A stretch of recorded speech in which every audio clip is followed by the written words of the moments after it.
Jésus, le Seigneur de gloire, le Dieu Tout-Puissant. C'est lui qui combat nos combats. Et c'est lui qui est notre roi. Amen. Il a dit, gardez silence, l'Éternel combattra pour vous. Amen. Il est Seigneur, il est Dieu, il est en train de combattre pour nous et il ne nous abandonnera jamais. Amen. Gloire au Seigneur notre Dieu. Gloire à Dieu, Dieu puissant. Aujourd'hui, nous allons parler encore d'un sujet dans notre exhortation.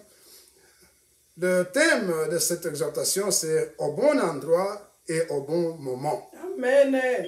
Au bon endroit, au bon moment. Nous l'avons tiré de Ecclésiaste chapitre 9, le verset 11, qui dit que le meilleur cheval, celui qui court rapidement, peut ne pas avoir la coupe. Le meilleur soldat peut ne pas avoir la guerre. Le meilleur des meilleurs peut rater. Même le plus sage peut aller affamer. Mais tout est ordonné par Dieu, par hasard, quand on se trouve au bon endroit et au bon moment. Amen. Au bon moment et au bon endroit. Mais qui peut vous mettre au bon endroit ou au bon moment? C'est lui qui connaît les coordonnées qui sait comment il peut vous mettre aux coordonnées du bon endroit et du bon moment. La Bible déclare dans Philippiens chapitre 2, verset 13, que c'est l'Éternel, c'est le Seigneur qui opère en nous le vouloir et le faire selon son bon vouloir. Amen. C'est lui qui vous met au bon moment et au bon endroit. Voilà pourquoi, mon frère, ma soeur, là je vous dis, partout où vous êtes, je sais que vous qui aimez Dieu, Dieu va vous mettre au bon endroit et au bon moment. Amen. Je prophétise aujourd'hui, je dis que le Seigneur va te mettre au bon endroit et au bon moment pour accueillir ta bénédiction. Amen. Gloire à Jésus. Gloire à Jésus. Mais pour que tu puisses être au bon endroit et au bon moment, tu dois avoir la foi. Alléluia. Pourquoi? Parce que la foi en Dieu est le moyen par lequel on accède à sa grâce. Amen. Et c'est encore l'ingrédient principal. La foi, donc, c'est l'ingrédient principal nécessaire pour obtenir la faveur de Dieu. Amen. Nous allons parler de la faveur de Dieu. Parce que c'est lui qui vous met au bon endroit, au bon moment. Quand vous avez la faveur de Dieu, c'est quelque chose de grand. Amen. Quand vous avez la faveur de Dieu, eh bien, Dieu met tout pour vous. Partout où vous vous trouvez, vous ne comprendrez pas ce qui vous arrive. Dieu a déjà arrangé les choses. Alléluia. Il a déjà mis sur votre chemin le meilleur des contacts que vous allez avoir. Il a déjà mis sur vous toutes les portes qui doivent être ouvertes. Ils sont déjà ouvertes. Tout, il aura déjà tout arrangé. C'est ça la faveur de Dieu. C'est pourquoi, mon frère, ma soeur, là où tu te trouves, reçois la faveur de Dieu. Amen. La faveur de Dieu. Qu'elle soit ton partage. Qu'elle soit ton butin. Amen. Que partout où tu te trouves, la faveur de Dieu t'accompagne. Amen. La faveur de Dieu te mènera là où tu n'as ni qualification, ni compétence, ni même des relations sociales. Amen. Dieu te placera lui-même au bon endroit et au bon moment. Amen. Le Seigneur est merveilleux. Il fait de grandes choses. Il est puissant, il est glorieux. C'est lui le Seigneur de gloire. C'est par la faveur de Dieu que Ruth la Moabite est passée de la malédiction flagrante à une bénédiction inédite. Alléluia. La faveur de Dieu. Nous allons parler de cette personnalité, Ruth, qui a eu une faveur de Dieu extraordinaire. Qui est Ruth? On dit que Ruth, c'est la Moabite. Mais qui sont les Moabites? Ruth était sous une malédiction générationnelle et congénitale. Une malédiction générationnelle. Pourquoi? Son ancêtre Moab, c'était le descendant d'une union incestueuse entre Lot et sa fille. L'histoire, c'est lorsque le Seigneur s'est fâché et est allé brûler Sodome, la ville de Sodome et la ville de Gomorrhe. L'ange est arrivé chez Lot et lui a dit, Lot, tu dois partir ici parce que le Seigneur va brûler la ville. Ils ont vu même ce qui s'est passé là-bas et trop c'était trop. Il leur a demandé de quitter et quand ils ont quitté, ils sont partis. L'autre est parti avec sa femme et ses deux filles. En route, sa femme a regardé derrière. Ainsi, elle n'avait pas suivi le conseil de l'ange. Elle est devenue un monument de sel. Ils sont arrivés, les deux filles et leur père sont arrivés dans une caverne. Ils sont restés là-bas. Les deux filles, qu'est-ce qu'ils ont fait? Ils ont dit, ben, écoutez, pour que nous puissions avoir une descendance en notre père, nous allons nous arranger. Ils ont pris la boisson, ils ont donné à leur papa, ils l'ont enivré, ils l'ont dopé. Après qu'ils l'ont dopé, la grande sœur a couché avec son père, et il a eu l'enfant qu'on appelle Moab. La petite sœur a fait de même, elle a aussi accouché avec son père, elle a eu un enfant qu'on a appelé Ammon. Vous voyez, donc ce sont des enfants incestueux, c'est-à-dire maudits. La deuxième chose qui a caractérisé la malédiction, c'est lorsque les enfants d'Israël sautaient de l'Égypte, en passant par le désert, ils vont passer par le territoire de Moab. Et arrivé là-bas, le roi Balak, qui était le roi de Moab, va appeler Balaam pour qu'il puisse maudire les enfants d'Israël. Et n'ayant pas maudit, Balaam va s'arranger pour trouver une astuce pour faire pécher les enfants d'Israël. Et beaucoup d'enfants d'Israël ont péché avec les filles moabites. Et après avoir péché, beaucoup sont morts. Vous comprenez? À partir de là, Dieu a dit, ces gens qui ont fait ces choses vont payer pour ça. La Bible déclare dans Deutéronome 23, versets 2 et 3, Dieu déclare, l'Ammonite et les Moabites n'entreront point dans l'assemblée de l'Éternel, même à la 10e génération et à perpétuité. Wow. Parce que ce ne sont pas venus au-devant de vous avec du pain et de l'eau sur le chemin lors de votre sortie d'Égypte. Et parce qu'ils ont fait venir contre toi à prix d'argent Balaam, fils de Béor, de Péor, de Mésopotamie, pour qu'ils te maudissent. Voilà la malédiction à double échelle qui pesait sur Moab, sur Ruth. Nous avons une histoire ici. En Bethléem, du temps de juge, il y a eu une famine. Elimelech, un habitant de Bethléem, va prendre sa femme Naomi et ses 2 enfants, ils vont aller au pays de Moab pour chercher à manger. Ils sont restés là quelque temps, Elimelech va mourir, laissant sa femme Naomi veuve.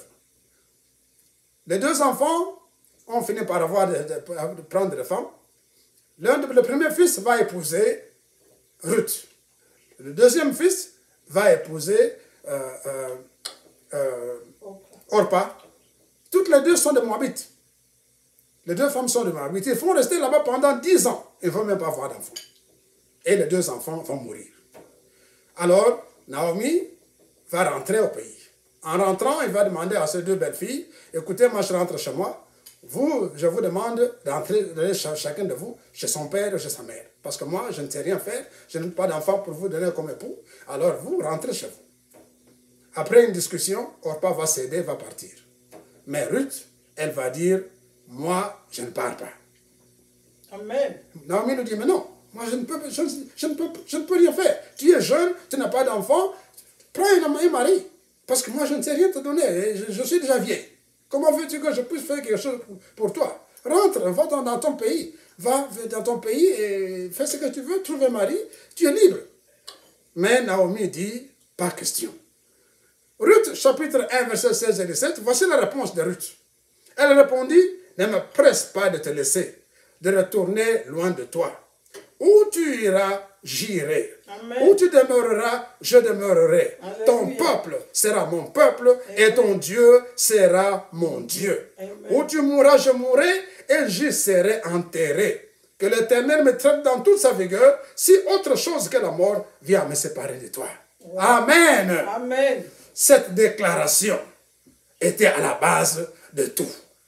Amen. À partir de cette déclaration, à partir de ce choix, l'Éternel a brisé la malédiction qui pesait sur Ruth. Amen. Amen, hein? Amen. La malédiction générationnelle qui brisait sur Ruth à cause de cette déclaration de foi. À cause de cette déclaration péremptoire, Dieu va briser la malédiction qui pesait sur Ruth. Elle est graciée.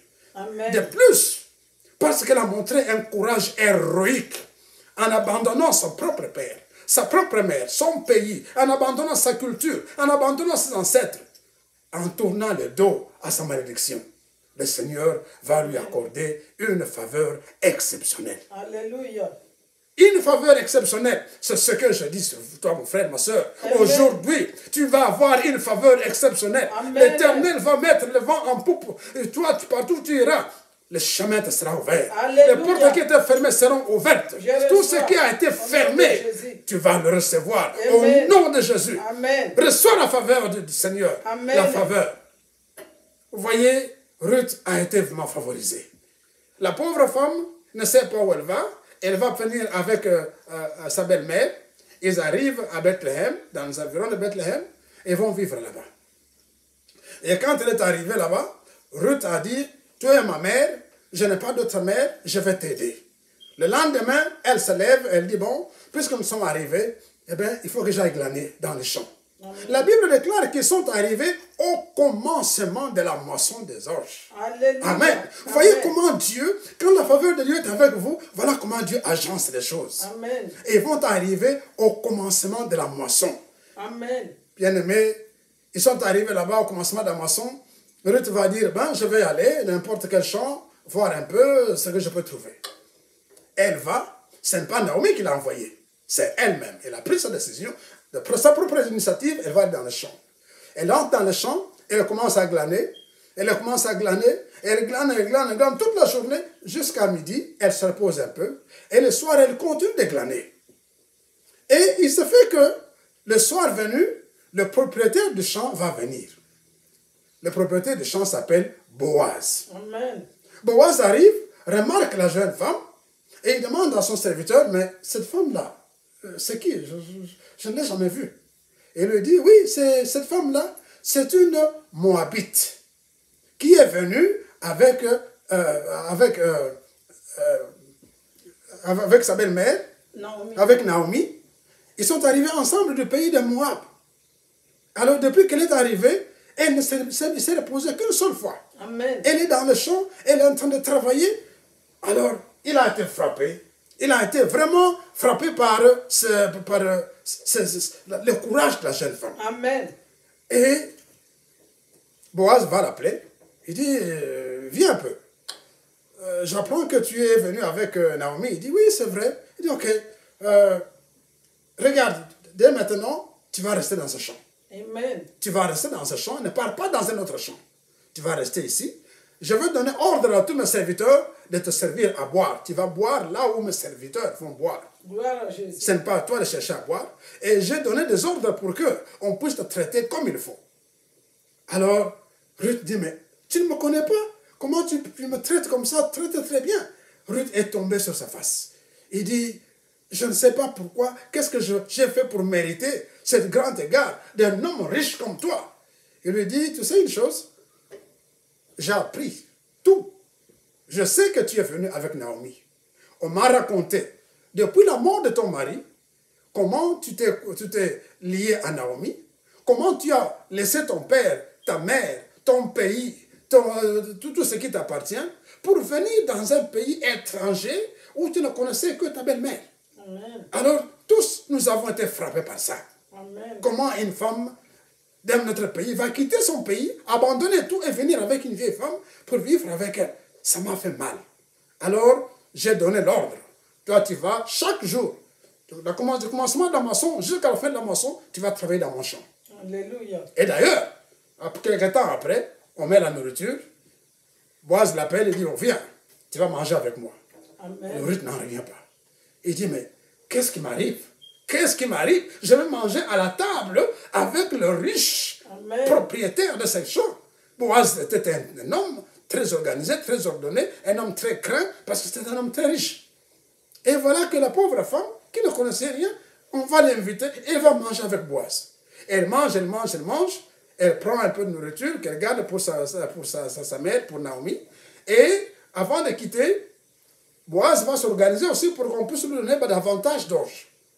Donc elle rentre avec un sac d'orge. Et quand elle est revenue à la maison, elle dit à la mère, maman, je ne sais pas ce qui m'arrive. Je suis allé dans un champ, j'ai rencontré un propriétaire de ce champ, et ce petit m'a traité vraiment d'une façon exceptionnelle. Amen. Et Naomi dit, mais comment il s'appelle le propriétaire du champ? Il s'appelle Boaz. Ruth commence à rire, il dit, mais tu sais, Boaz, c'est notre parent. Naomi. Et Naomi dit, Boaz, c'est notre parent. Il est parent et un proche parent du côté de mon mari, de feu mon mari, Elimelech. Donc, ce n'est pas n'importe qui. En tout cas, tu as beaucoup de une grâce exceptionnelle. Et il dit, non, avant de venir, Boaz m'a dit que je ne parte pas dans un autre champ, que je vais rester dans son champ pendant toute la moisson d'orge. Alors, quelque temps après, Naomi va lui dire, je sais ce qui se passe. Celui-là, Boaz que tu as vu, a droit d'héritage. Il a droit de rachat sur moi et sur toi. Alors, arrange-toi comme il faut. Ne reste pas avec des jeunes gens, reste toujours avec des jeunes dames. Et il faut qu'ils voient ce que tu es. Je sais que tu as une grande valeur, mais il faut qu'ils voient vraiment toute ta valeur. Alors, Ruth va continuer. Et Naomi lui prescrit tout ce qu'il doit faire. Et quand ils sont arrivés à la fin de la moisson, on arrive le jour de la vannerie. Et ce jour-là, Naomi lui dit ce qu'elle doit faire. Ruth s'est habillée comme il faut. Elle est partie. Il dit, avant que tu puisses arriver près de lui, il faut que tu le laisses manger et boire. Eh bien, Boaz mange, boit et il termine. Quand il a mangé, il a bu. Naomi est partie s'asseoir au pied de Boaz. Amen. Alors Boaz, vers la nuit, il se réveille, il sent une présence, il dit, mais qui es-tu, toi qui es avec moi? Il dit, c'est ta servante, Ruth. Je suis venu parce que je sais que tu as droit de rachat sur moi. Il dit, oh, ma fille, regarde, c'est bien ce que tu as fait. Mais je veux te dire une chose. Il n'y a pas que moi qui ai le droit de rachat sur toi. Il y en a un autre qui est plus proche du mari de Naomi. Alors, c'est lui qui doit décider. Si lui dit qu'il ne peut pas te racheter, alors moi j'aurai le droit de rachat. Alors, elle rentre à la maison le lendemain, et quand elle rentre, Ruth lui dit, Naomi lui dit, tu sais une chose? À partir d'aujourd'hui, les choses vont aller très vite. Très vite, parce qu'il ne dormira pas avant qu'il ait réglé cette histoire. Amen. Alléluia. Alléluia. Mon frère, ma soeur, Amen. toi aussi, tes affaires vont aller trop vite. Amen. Il y aura de l'accélération dans ta Alléluia. vie. Accélération. Toutes tes affaires vont accélérer. Amen. Ce qui a été en retard. Amen. Alléluia. L'esprit de grenouille ne va plus rester avec toi. L'esprit tortue est détruit. Il y aura une accélération formidable dans tes affaires. Amen. Une accélération formidable dans tout ce que tu as entrepris. Amen. Peut-être que tu as un contrat que tu dois signer. Même si on t'a dit que ça doit prendre une semaine, moi je te dis au nom de Jésus, demain quand tu pars, ou lundi quand tu pars, ton contrat sera prêt. Amen. Accélération. Amen. Il y aura une accélération formidable dans tes affaires. Amen. Au nom de Jésus, je reçois. Effectivement, ce qui se passe le lendemain, Boaz a rassemblé tout le monde. Il dit non, nous devons terminer cette histoire. On doit savoir qui doit hériter. Alors, il a fait venir l'homme qui devait racheter, celui qui était sur la première ligne, qui devait racheter. Lui, il arrive, il dit, écoutez, moi je suis marié, et puis je ne saurais pas prendre une autre femme, et je ne saurais pas non plus acheter ce champ. Et Naomi, non, c'est trop fort pour moi. Alors moi, je quitte. Et selon la loi, selon la coutume juive, elle a enlevé son pied et elle a jeté son soulier pour dire, moi, je m'en vais. Alors, la seule personne qui est restée, c'était Boaz. Boaz dit, oui, moi, j'hérite. Moi, je vais racheter. Et c'est ainsi qu'il va racheter Naomi, il va racheter Ruth, et il va épouser Ruth, et Ruth va devenir son épouse. Amen. Amen. Ruth va devenir l'épouse de l'homme le plus fort, le plus riche. Alléluia. Ruth qui glanait dans le champ de Boaz va devenir le propriétaire du champ. Alléluia. C'est ton partage, mon frère. C'est ton partage, ma soeur. Là où tu étais, tu allais glaner. Là où tu allais chercher, ce sera toi, Amen. Le PDG. Ce Amen. Sera toi, le propriétaire. Amen. Ce sera toi. Alléluia. Amen. Reçois cette accélération. Reçois cette grâce. Gloire reçois la faveur de Dieu. Au nom suprême de Jésus. Amen. Ruth va épouser l'homme le plus riche. Et Ruth va entrer dans la prestigieuse tribu de Juda. Amen. La tribu de roi. Amen. Vous comprenez? Elle va rentrer dans l'histoire du Messie. Amen. Ruth va devenir l'arrière-grand-mère de Jésus-Christ. Amen. Vous comprenez? C'est grand tout ça. Il y a encore un détail. Il y a un détail. J'avais commencé par dire que son mari, son premier mari, le fils d'Elimelech et de Naomi, qui est mort, est resté avec elle pendant 10 ans. Il ne pouvait pas avoir d'enfant. Pourquoi? Parce que le pays où ils étaient partis, c'est le pays de la malédiction. Amen. Il a fallu que Ruth parte de ce pays de la malédiction, qu'elle vienne maintenant, et après la déclaration qu'il a faite, Dieu l'a lavé, l'a purifié, l'a gracié, Amen. Et de plus, elle a ouvert son ventre. Amen. Amen. Amen. Elle a ouvert l'esprit de stérilité, la malédiction qui était avec était brisée. Amen. Au point que quand elle a épousé Boaz, elle va avoir un enfant. Alléluia. Elle va avoir un enfant qui va faire la joie non seulement de Ruth, mais surtout de Naomi. Amen. Naomi va dire, voilà l'enfant qui m'a manqué depuis très longtemps, que je n'ai pas pu avoir. Cet enfant, comme je l'ai eu désormais, je me souviens de mes enfants qui sont partis. C'est celui-ci que Dieu m'a donné. C'est l'enfant, il va le chérir. Tout le monde va chérir cet enfant. Ça va devenir un enfant chéri. Voilà comment l'accélération peut arriver. Voilà comment Dieu peut bénir quelqu'un. Voilà comment Dieu peut donner une faveur. Reçois cette faveur, ma soeur. Reçois cette faveur, mon frère. Une faveur formidable. Une faveur réelle. Amen. Voyez-vous, Boaz va devenir l'époux de Ruth. Boaz va recevoir une femme que Dieu lui a préparée. Amen. C'est pour ça qu'il ne pouvait pas concevoir avant. Parce que Dieu, qui aimait beaucoup Boaz, va lui donner une épouse qui va venir jusque-là pour le prendre. Voyez-vous, les choses sont merveilleuses. Quand vous avez la faveur de Dieu, Dieu a déjà aligné tout ce qu'il vous fait. Sur votre chemin, vous ne ferez que ramasser, parce qu'il a déjà tout arrangé. Amen. La faveur de Dieu. Ils sont arrivés au moment où il fallait. Dieu l'a mis à l'endroit qu'il fallait, au moment qu'il fallait. Gloire à Jésus. Bon endroit et bon moment. Vous voyez, vous pouvez être quelque part sans la faveur de Dieu, même si vous arrivez au bon endroit. Vous n'aurez pas de bon moment. Amen. Vous pouvez être au bon endroit, mais le bon, est-ce que vous serez le right time, the right place? Amen. Right time, right place. Dieu vous met au right time et vous met au right place, à la coordonnée du temps et de l'espace. Quand tu vous mets là-bas, c'est fini. Gloire à Jésus. Vous recevez la gloire de Dieu. Vous recevez la paix de Dieu. Voilà pourquoi, mes frères et mes sœurs, aujourd'hui, que le Seigneur de gloire vous bénisse abondamment. Qu'il vous mette à l'endroit qu'il faut, au moment qu'il faut. Que le Seigneur vous donne cette accélération dans votre vie, dans votre maison, même dans votre famille. Qu'il y ait accélération, qu'il y ait joie, qu'il y ait paix, qu'il y ait vie, au nom puissant de Jésus-Christ. Amen. Que l'Éternel ouvre grandement sa bénédiction sur vous. Que l'Éternel tourne sa face vers vous. Amen. Et qu'il vous donne la paix. Amen. Que l'Éternel fasse briller sa face sur vous. Et qu'il vous donne la vie. Amen. Que l'Éternel, notre Dieu, vous accorde la paix. Gloire au Seigneur, notre Dieu. Gloire à Jésus-Christ, le Seigneur des Seigneurs. Gloire au Dieu vivant. En son nom puissant, nous disons Amen.